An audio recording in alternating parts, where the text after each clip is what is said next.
अस्सलाम वालेकुम, मैं हूँ शाहजेब खानजादा। अमरीकी साजिश थी या इस्टेब्लिशमेंट की नाराज़ी? तहरीक इंसाफ मुतज़ाद बयानिया लेकर अवाम में जा रही है। साबिक वज़ीर आज़म इमरान खान अमरीकी साजिश का बयानिया बना रहे हैं, मगर इस बयानिए को सबसे बड़ा धचका खुद तहरीक इंसाफ के फवाद चौधरी ने पहुँचा दिया है और कह दिया है कि इस्टेब्लिशमेंट से ताल्लुकात ख़राब ना होते तो आज हुकूमत में होते।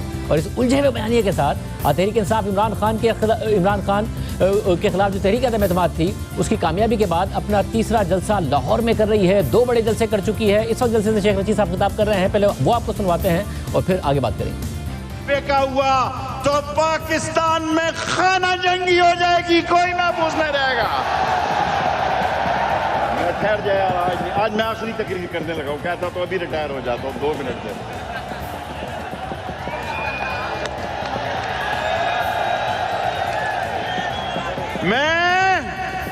मेरे भाइयों, इमरान खान का क्या जुर्म है? इमरान खान का एक ही जुर्म है कि इन चोरों, डाकुओं, लुटेरों, बदमाशों और ये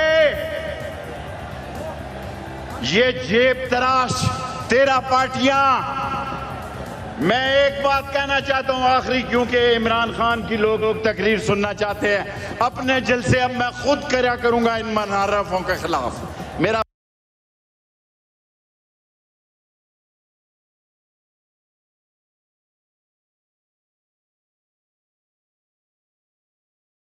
कराची से चलूंगा इमरान खान की हमायत में तोरखम तक, अकेला निकलूंगा इमरान खान के लिए इंशाअल्लाह। और मेरे भाइयों, ये इमरान खान के खिलाफ जो इंटरनेशनल एजेंडा बना है, क्योंकि दुनिया में इमरान खान को लोग पूछ रहे थे। अमेरिका में इमरान खान के लिए मुजाहरा हुआ, फ्रांस में हुआ, जर्मनी में हुआ, बेल्जियम में हुआ, यूके में हुआ। और सुनो लाहौर वालों, मैंने इमरान खान साहब से आते हुए अर्ज की है, खान साहब आपने कल जबरदस्त बयान दिया है कि इमरान, आखिरी बात कहनी है, डीजल बाद में नारे लगा लेना। इमरान खान ने कल जबरदस्त बात की है कि इमरान खान की जरूरत नहीं है, लेकिन पाकिस्तान की फौज की जरूरत है। पाकिस्तान की खित्ते की अजीम फौज है, ये शुहदा की फौज है। लेकिन मुझे बताया जाए कि ये मकसूद चपड़ासी से 12 अरब रुपया शोबाज पॉलिश वाला शोबाज 12 रुपए मकसूद पड़ासी से लेगा, उसको कोई किस तरह इज्जत देगा? कोई उसको इज्जत देगा? कोई उसको इज्जत देगा? और 27 और 28 तारीख को हरम में भी जाके देख ले लोग इसके साथ क्या सलूक करते हैं। मेरे भाइयों, मैं आपसे जुबान देता हूं, मैं इमरान खान का साथी हूं। मैं जिस हल्के से तल्लक रखता हूं वो सारा हल्का और सियासत कर रहा है। मैं 22 करोड़ लोगों की सियासत कर रहा हूं, चट्टान की तरह इमरान खान के साथ खड़ा हूं। नारे तकबीर, इमरान खान, खत्मे नबूवत, अहले लाहौर।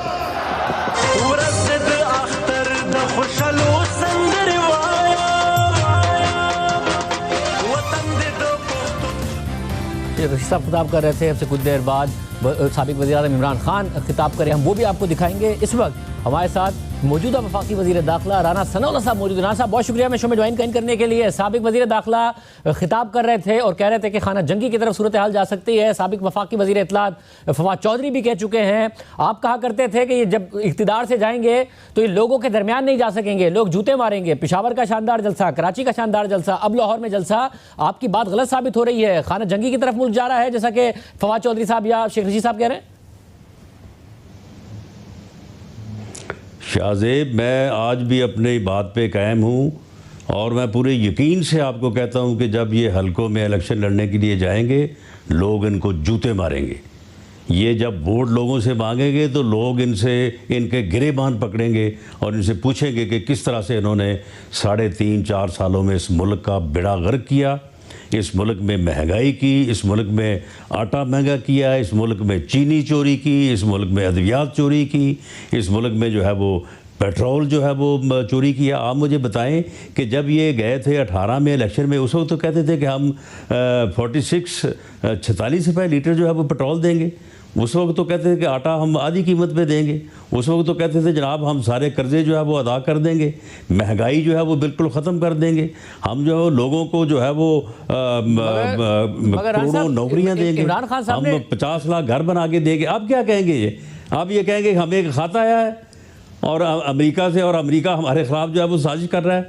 ये बयानियाँ इनका जो फ़ैन क्लब है ना, उसे ये लाहौर इकट्ठा कर लें, पेशावर इकट्ठा कर लें, कराची में इकट्ठा कर लें, ये उनके सामने जो है ये तमाशा कर सकते हैं। जब ये हलकों में आएंगे इनको लग समझ जाएगी और जो इन्होंने किया है इस मुल्क के साथ उसका इनको हिसाब देना पड़ेगा। मगर राना साहब मसला ये है कि जब आप इलेक्शन के लिए जाते हैं तो आपके लिए जहां अपना वोटर जो कि नून लीग का डेडिकेटेड वोटर है वो अहम है, तो तहरीक इंसाफ का वोटर भी अहम है। अब आप जो कह रहे हैं कि इनके अपनी जो फैन बेस है वो आ गई है, अगर वो अपनी फैन बेस के नज़दीक ये डिबेट ही तब्दील करने में कामयाब हो गए हैं कि बिजली कितनी महंगी हुई, पेट्रोल कितना महंगा हुआ, चीनी में के कितने बहरान आए, गंदम के कितने बहरान आए, खाद के कितने बहरान आए, वो पीछे रह गया, बयानिया एक नया लेकर आ गए। अगले इलेक्शन के लिए इमरान खान ने एक नया इशू क्रिएट कर दिया है और वो है कि जी आज़ादी चाहिए। इसका मुकाबला तो आपको इसी बयानिया से करना पड़ेगा। शाहजेब ये नहीं क्रिएट हो सकता, नहीं शाहजेब ये जो है ना ये ट्विटर पे क्रिएट हो सकता है, ये ट्रेंड के ऊपर जो है वो क्रिएट हो सकता है,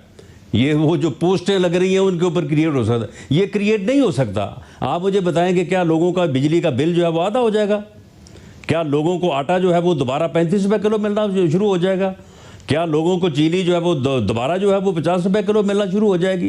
क्या अद्वियात जो है वो 6 गुना जो है वो उनकी कीमत जो है वो कम हो जाएगी? कैसे वो बयानिया बदल सकता है? वो बयानिया किसी सूरत नहीं बदल सकता। ये क्या तकारीर कर रहे हैं, गालियाँ निकाल रहे हैं? आप ये बताएं कि ये वज़ीर दाखिला साहब जो थे इन्होंने क्या काम किया? एक प्रेस कॉन्फ्रेंस ये जो है वो दफ्तर जाते हुए करते थे, एक प्रेस कॉन्फ्रेंस जो दफ्तर से घर जाते हुए करते थे। ये 2 प्रेस कॉन्फ्रेंसों का जो है वो वज़ीर दाखिला था, इसके अलावा इसका कोई और काम नहीं था। अब ये क्या तकारीर कर रहा है?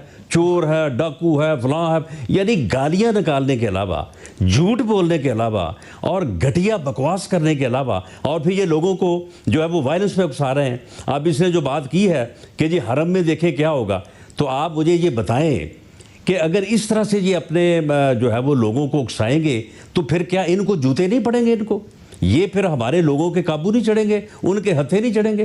यानी ये इस किस्म की जो हरकतें कर रहे हैं ना, उसका नतीजा भी इनको भुगतना पड़ेगा। लेकिन बहरहाल हम ये देख रहे हैं कि अभी क्योंकि ताज़ा जो है वो इनके साथ हुई है, तो चलो शायद कोई महीने 1.5 महीने में इनको को अकल आ जाएगी, ये आपकी जो उम्मीद है। लेकिन अगर ये ना समझे तो फिर इनको समझाएंगे, बिल्कुल राना साहब कैसे समझाएंगे? बिल्कुल इनको जो है ना, इनको फिर अकल दिलाएंगे इनको। राना साहब DGISPR ने आके कह दिया कि साजिश नहीं थी। इमरान खान का बयानिया फिर भी चले जा रहा है कि DGISPR के बयान के बाद इमरान खान रुक गए हैं, वो फिर भी उसी बयान पे कायम है। कहां चले जा रहा है? जो साबिक वज़ीर है वो तो चले जा रहा है ना, उन्हें सुन लेना। कहां नहीं, मेरी बात सुने ना, कहां चले जा रहा है? मीडिया पे, सोशल मीडिया पे चले जा रहा है। आप मुझे बताएं कि DGISPR के बयान के बाद कोई ज़ई शूर, कोई बंदा जिसको अकल है, समझ है, जो मामला को समझता, कोई ये कह सकता है कि अमेरिका ने इसके ख़िलाफ़ जो है वो साजिश की है और ये अमेरिका की साजिश की वजह से जो है ये इसकी हुकूमत जो है वो ख़त्म की गई? ये जो कागज़ लहरा के ये जो इसने बयानिया कायम किया है, ये ठीक है, 2-4 जलसों में चल जाएगा, उसके बाद ये नहीं चल सकता। मगर राना साहब आपकी जो उम्मीद है, झूठ नहीं चल सकता। आपकी उम्मीद है, आप मुझे ये बताएं कि अगर प्रोपेगंडे में नहीं, मुझे भी बताएं, अगर प्रोपेगंडे में अगर ये सोशल मीडिया के ऊपर ट्रेंड और ट्विटर और ये जो पोस्टें लग रही, इनमें अगर इतनी ताकत होती तो फिर ये हुकूमत चला लेते। इन्होंने प्रोपेगंडे के जरिए हुकूमत चलाने की कोशिश की, झूठ बोल के हुकूमत चलाने की कोशिश की, इन्होंने सोशल मीडिया के ऊपर हुकूमत चलाने की कोशिश की, फिर नहीं ना चल सकी ये। तो ये इन चीजों से इलेक्शन भी नहीं जीत सकते। ये मैं आपको लिख के देने को तैयार हूं। इसी प्रोपेगंडे के साथ 3.5 साल चला ली थी हुकूमत और इसी के साथ 2018 का इलेक्शन जीत लिया था आपसे। फवाद चौधरी साहब ये बता रहे हैं कि अगर इस्टेब्लिशमेंट से ताल्लुकात ठीक होते हैं, नहीं जीता था, वही उसी फैक्टर पर आ रहा हूं, उसी राना साहब मुकम्मल तो करने दीजिए, उसी फैक्टर पर आ रहा हूं कि वो बता रहे हैं कि अगर इस्टेब्लिशमेंट से हमारे ताल्लुकात अच्छे होते तो हम आज हुकूमत में होते। तो बस एक ही वजह है, आप लोग इसी पे तकिया किए हुए हैं। कल को उनके ताल्लुकात बेहतर हो गए तो फिर आ जाएंगे। इसमें क्या मसला है उनके लिए? नहीं, सुन ले, मैंने सुन लें, ये इलेक्शन आप मुझे ये बताएं कि 11 में, 12 में, 13 में ये कितने बड़े बड़े जलसे करते थे। उस वक्त जो लाहौर में जलसा किया था उनके उस वक्त के जलसे का और आज के जलसे का हिसाब ला लें, मेरा ख्याल है 1-3 का फ़र्क है। उस वक्त इतने जलसे इन्होंने किए, 12 में किए, 13 में किए। 13 में इनको सिर्फ 7 सीटें मिली थी पूरे पंजाब में, और उसके बाद फिर 18 में फिर जब इस्टेब्लिशमेंट इनके साथ थी, एक एक हलके में इनको फैसिलिटेट किया, इनको जो है वो एनालिसिस करके बताया कि फ़लाँ को टिकट दे और फ़लाँ को ना दे। हमारे लोगों को जो है वो पकड़ पकड़ के बैठाया गया या उनको वो पार्टी तब्दील करवाई गई।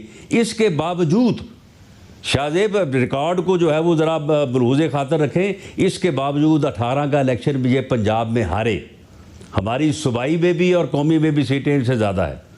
तो आप मुझे बताएं कि अब ये उस वक्त इनकी स्लेट क्लीन थी। जो इनसे बात कहते रिश्वत जी 90 दिन में ख़त्म कर देंगे, ये जी जराइम तो जी 30 दिन में ख़त्म हो जाएंगे, ये जी कर्जा हम 3 दिन में जो है वो सारा उतार देंगे। उस वक्त तो ये कोई मसला आप इनके सामने लोग उठाएं, ये 10 दिन में, 30 दिन में, 90 दिन में ख़त्म कर देंगे। आपने जो अब 2011 में वज़ीर आज़म ने 98 करोड़ रुपए, 1 अरब रुपए का जो है खर्चा किया उसने सिर्फ घर से दफ्तर आते हुए, तो अब ये किस मुंह से जो है वो और ये तोशा खाना बैतुल माल को ही लूट लिया सारे को। मगर साहब मैं एक बात ये कि अब इस किरदार और इस अमालनामे के साथ जब ये आएगा ना हलकों में, तो वहाँ पे इसको बड़ा पूरा हिसाब देना। तो मुझे सवाल मुकम्मल करने दीजिएगा, क्योंकि ये तहरीक इंसाफ ने एक कल्चर शुरू किया कि गाय भैंसे बेच दी, ऑप्टिक्स पे गए।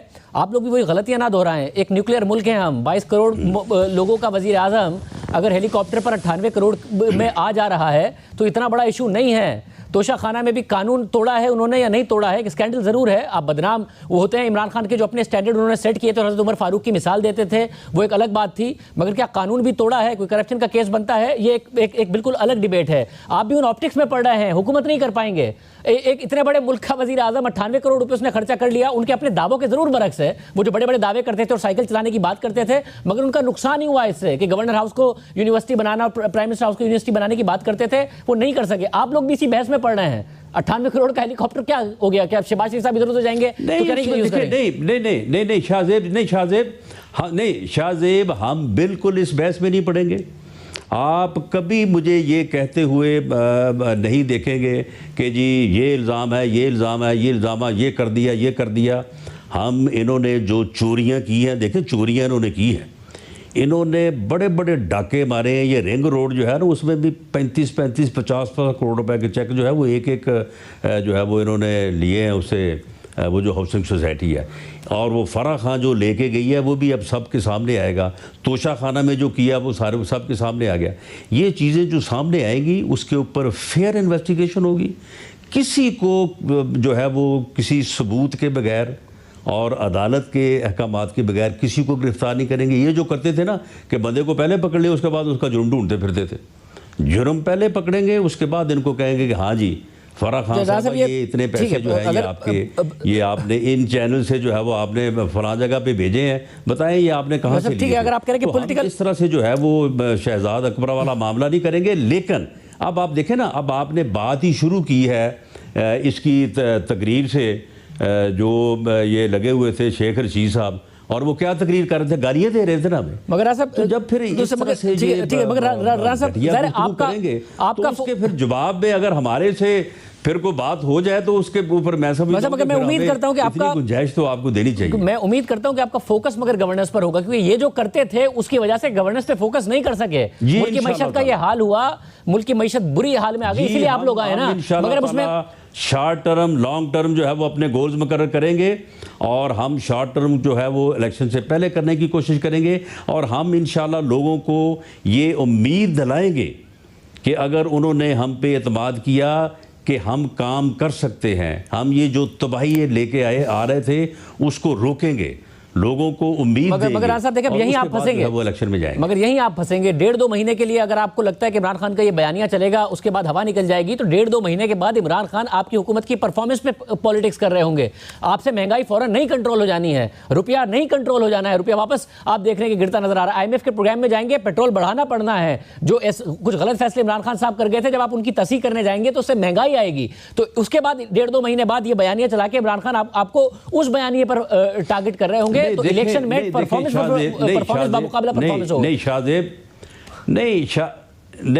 शाहजेब, हम जिस तरह से ये मुल्क को तबाही की तरफ जो है वो धकेल रहे थे और लोगों के ऊपर जो है वो अरसा याद तंग हो रहा था। आप देखें, ठीक है जो आपने बात की है, इसमें कोई शक नहीं है कि हालात इतने ही बुरे हैं, लेकिन ये हमारा मुल्क है तो क्या हम छोड़ के भाग जाएं?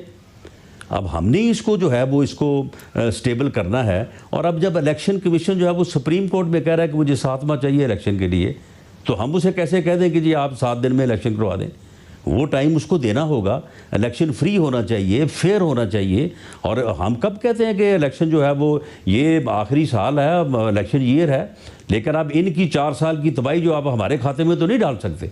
लेकिन हम इंशाअल्लाह ताला, हमें पूरी उम्मीद है कि जिस तरह से जो है वो पूरी टीम जो है वो काम कर रही है, हम इस तबाही को अगर जो है वो मोड़ ना सके, डाइवर्ट ना कर सके, तो कम से कम इसको कैप जरूर करेंगे।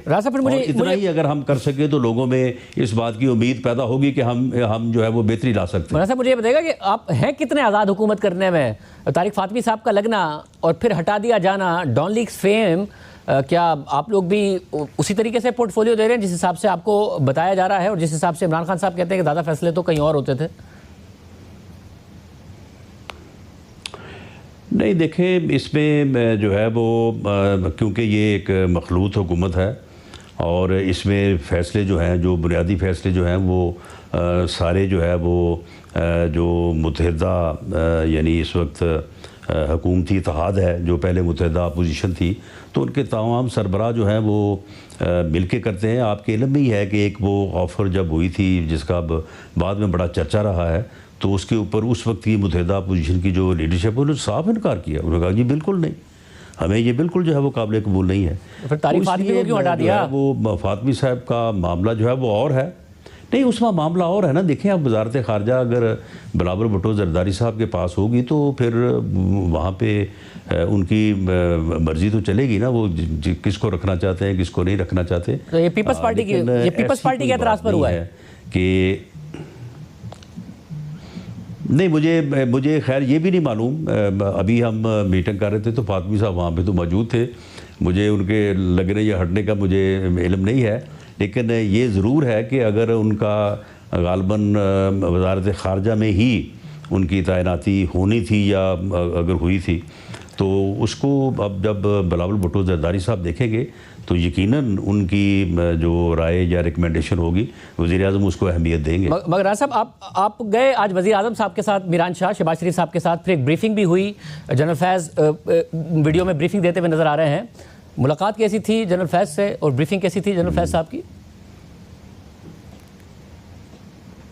बहरहाल जी, उनकी ब्रीफिंग बड़ी इंफॉर्मेटिव थी और उन्होंने आलमोस्ट को पिछले 20 साल इस खत्े में जिस किस्म की जो है वो सूरत हाल पैदा हुई और इस वक्त जिस किस्म की सूरत हाल है और वो जो वहाँ पे वो इनिशिएटिव्स ले रहे हैं ख़ास तौर पे डेवलपमेंट और एजुकेशन के, तो उसके मतलब उन्होंने बड़ी जो है वो तफसील से बात की और उसके ऊपर फिर उनकी जो रिकमेंडेशंस थी उसके ऊपर वहाँ पे जो भी ब्रीफिंग में हमारे अलावा दूसरी तरफ के लोग भी मौजूद थे, तो वहाँ पे एक बड़ी फेयर जो है वो डिस्कशन हुई और उसमें बाकी और अदारे भी जिसमें जैसे नेक्टा है उनकी कारकर्दगी के ऊपर भी जो है वो बात हुई। तो उसमें मैं समझता हूँ कि काफ़ी एक जो है वो इन्फॉर्मेटिव जो है वो सेशन था। वैसे मुझे फिर ये भी बताइएगा कि बहुत अच्छे अंदाज में, अच्छे माहौल में जो है वो बात हुई। बड़ी अच्छी बात है कि माहौल आप लोगों का अच्छा रहा। अब मुझे बताइएगा कि मोनी सलाही इस वक्त मौजूद हैं तहरीक इंसाफ के साथ कंटेनर पर और स्टेज पर, उन्होंने तकरीर की है और इमरान खान को वज़ीर-ए-आज़म कहा है, मगर खबर ये आ रही है कि एक तो चीमा साहब बन गए आपकी शहबाज शरीफ साहब की काबीना में वज़ीर, कि चौधरी शुजात के बेटे भी, चौधरी सालिक भी वज़ीर बनेंगे। ये क्या ख़ानदान मुकम्मल बढ़ गया है, क्या हुआ है? बहरहाल मोनी सलाही साहब ने, मुझे ये बात कहनी तो नहीं चाहिए, वो ये हक़ रखते हैं कि वो अपने वालिद को जिस भी रास्ते पे लगाएं या उनके वालिद जो है वो उसकी बात को समझें। आप यकीन करें, इनके घर जब हम गए हैं तो पहली मीटिंग में मोनी सलाही साहब थे, तारिक बशीर चीमा साहब थे, चौधरी शुजात साहब थे, असलम बुतानी साहब थे, एक साहब और बैठे थे। तो मोनस सलाई साहब से जब हमने बात की कि जी आप सीएमशिप छोड़ दें, उसके अलावा हमारा ये फार्मूला नंबर 1 है, ऐसे कर लें, ऐसे कर लें, ऐसे कर लें। मोनस सलाई ने मुझे कहा कि राना साहब ये हमें आप बात ना करें, हमने तो चीफ मिनिस्ट्री ही लेनी है, इसके अलावा हमने कुछ नहीं लेना। अगर आपने ये हमें नहीं दी तो फिर हम एक तरफ होकर बैठ जाएंगे, ठीक है वोट हम जिधर हमारा इत्तेहाद है हम उनको देंगे, लेकिन इसके अलावा और कुछ नहीं करेंगे। उसके बाद दोबारा हमारी मीटिंग में कंसल्टेशन हुई। हमारी मीटिंग में इसके ऊपर एक रिजर्वेशन थी, लेकिन बहरहाल अल्टीमेटली जो है वो आर्गूमेंट्स के बाद फैसला हुआ कि हमें इस बड़े अजाब से मुल्क को बचाने, कौम को निकालने के लिए जो है वो ये भी कर लेना चाहिए। उसके बाद हम इनके घर गए हैं। उस दिन चौधरी परवेज़ इलाही साहब भी मौजूद थे। चौधरी परवेज़ इलाही साहब को जाके हमने मुबारकबाद दी है, मियाँ साहब का पैगाम दिया है, उन्होंने जनाब उसके पैगाम को कबूल किया। ये सब तो हुआ, मगर अभी क्या हो रहा है? अभी चौधरी शिवराज हुसैन साहब के खिलाया, हमारे साथ प्रोग्राम बनाया। अभी क्या होने जा रहा है? नहीं, अब देखें ना, शिवराज हुसैन साहब के बेटे आ रहे हैं, मोनस सलाई के गलत फैसले ने चौधरी साहबान का जो है वो बिल्कुल चौधरी बरादरान की जो फिल्म उसका भटा बटा दिया। आज से 2 महीने पहले पूरा पाकिस्तान जो है वहाँ पे जो है वो इनकी दहलीज पे था। मियाँ साहब भी गए, जरदारी साहब भी गए, मौलाना फजलुर रहमान भी गए, इमरान खान साहब भी गए। तो अब देखें वो किस हाल को पहुँचे हैं। वैसे तो इख्तिलाफ हो गया है, जो शिवराज हुसैन साहब के बेटे आएंगे काबीना में, जरदारी साहब ला रहे हैं उनको। जी देखें, चौधरी शुजात ने पहले दिन से, चौधरी सालक हुसैन ने पहले दिन से, चौधरी तारक बशीर चीमा ने पहले दिन से कहा कि जी हमने आपके साथ वादा कर लिया है, हमने आपके साथ दुआए खैर कह ली है, अब हमें कुछ भी हो। ये दोनों उठ के गए हैं बाप बेटा और जाके वहाँ पे उन्होंने कमिटमेंट कर लिया है, लेकिन हमारा आपके साथ एक वादा हुआ है और लोगों की मौजूदगी में हुआ है, हम हर कीमत पे वोट आपको देंगे। अब उन्होंने वोट हमें दिया है, तारक बशीर चीमा साहब ने हमें वोट दिया है, सालक हुसैन साहब ने हमें वोट दिया है, तो फिर वो हमारा हिस्सा हुए, हम उनको क्यों ना फिर अकोमोडेट करें। बहुत शुक्रिया हसन साहब की गुफ्तगू आपने सुनी। इस वक्त जलसे में क्या हो रहा है, इमरान खान साहब खिताब करने वाले हैं थोड़ी देर में, शामिल कुरैशी साहब कर चुके हैं, नुमाइंदा जियो न्यूज़ उम्मे फरवा हमारे साथ मौजूद है। फरवा, क्या इस वक्त माहौल है और जो तकारीर का फोकस है वो वही रहा जो कि अमेरिका की साजिश और सारा का सारा बयानिया क्या होता रहा है, और इस वक्त क्या हो रहा है? जी, इस वक्त मैं पंडाल में मौजूद हूँ और अभी आपको पीछे से शोर की आवाज़ बहुत सुनाई दे रही होगी। जलसा गाह पे लोग जो हैं वो जल्दी आना शुरू हो गए थे और कुछ लोगों ने तो यहाँ पे अफ्तारी भी की, लेकिन देखने में ये आया कि अफ्तारी के बाद से लोग जो हैं फैमिलीज़ ख़ास तौर पे आई। यहाँ पर आज ये इंतज़ाम किया गया था कि जिन लोगों के साथ फैमिलीज़ थी वही ख़वातीन और उनके साथ मर्द जो थे उनको आने की इजाज़त दी जा रही थी, लेकिन अब से कुछ देर पहले जो है यहाँ पर जो रश बहुत ज़्यादा बढ़ गया। जैसे ही उनको पता चला कि इमरान खान यहाँ पर आ गए हैं और यहाँ पर मुख्तलिफ जगह पे पॉइंट्स बनाए हुए थे जिनको लगा के टीन के रास्ते जो थे वो बंद कर दिए गए हुए थे, लेकिन लोगों ने वहाँ पे धक्का देकर उनको टीन जो है वो हटा दिए हैं और यहाँ पे अच्छी खासी भगदड़ मची है। एक जगह पे तो देखने में ये भी आया कि लोगों का आपस में गुत्थम गुत्था भी हुए हैं और जिस तरह से मैनेजमेंट होनी चाहिए थी वो उस तरीके से मैनेजमेंट यहाँ देखने में नहीं आई है। रश बहुत ज़्यादा है, शोर जो है आवाम बहुत ज़्यादा कर रही है और अभी तक इमरान खान जो है उसने अभी तकरीर शुरू नहीं की, लेकिन यहाँ पे लोग जो हैं जलसा गाह की तरफ जिस तरीके से क्राउड जो है इकट्ठे होकर आ रहा है और वहाँ उस लिहाज से यहाँ पे मैनेजमेंट संभाल नहीं पा रही है। और यहाँ पर ये भी अभी उससे पहले कुछ देखने में आया कि जो दरख्तों पे लोग चढ़े हुए थे उसमें से एक शख्स गिर भी गया और रेस्क्यू का यहाँ पे कोई प्रॉपर इंतजाम नहीं था। बहुत शुक्रिया। लोगों ने अपनी मदद आपके तहत उम्मे फरवा इस हवाले से तफसीलात बता रही हैं। थोड़ी देर में इमरान खान साहब भी तकरीर करने वाले हैं, वो भी आपको दिखाएंगे। मज़ीद खबरों पर बात करेंगे। एक ब्रेक इस वक्त हम प्रोग्राम में शामिल कर रहे हैं, ब्रेक के बाद आपके सामने फिर हाजिर होंगे।